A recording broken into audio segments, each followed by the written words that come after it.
প্রধান উপদেষ্টার সাথে মিটিং পেল না, তাহলে উনি এই দায়িত্ব নিল কেন?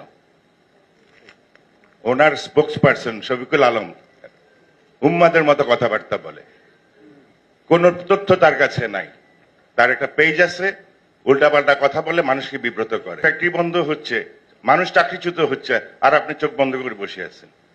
আপনি কি দেখেন না চোখে? এখন এমন একটা জায়গায় গেছি, প্রথমে আমাদের ফ্যাক্টরি পুড়ে, আমাদের কপাল তো আগেই পুড়ে গেছে, তারপর ফ্যাক্টরি পুড়ে, বাড়ি পুড়ে, এখন আন্তর্জাতিক এয়ারপোর্ট পুড়তেছে। বহির্বিশ্বে ফাইসাল সামাদ বলেছে ট্যাঞ্জেবল ইনট্যাঞ্জেবল ক্ষতি, ইনট্যাঞ্জেবল ক্ষতিটা আরো অনেক বেশি, যেটা আপনি খালি চোখে দেখবেন না।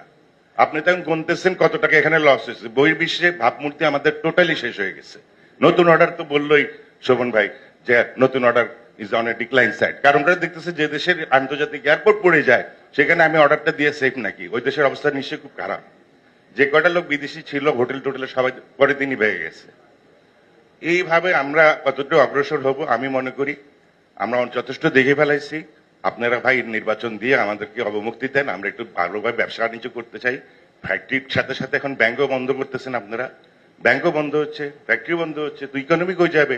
আপনারা বলেন আমরা নাকি চালিকা শক্তি, এটা মুখে মুখে বলেন, কিন্তু আপনাদের আচরণে এখন পর্যন্ত কোনো ব্যবসায়ীদেরকে ড্রাইভ করার জন্য কোন পলিসি আপনারা দেখছেন? এতগুলা পলিসি আপনাদেরকে বলেছি, টাকার উৎস জানতে চাওয়া হবে না যদি আপনি ইনভেস্ট করেন, এটা যে সাইফুর মাসে করেছিল, তাই না? আপনি তো মানে টাকা চলে যাওয়ার ব্যবস্থা করেছেন, শুনলাম নাকি বিদেশে টাকা পার হয়েছে আরো বেশি এই পিরিয়ডে, এই পত্রিকার থেকে বলছি আমি।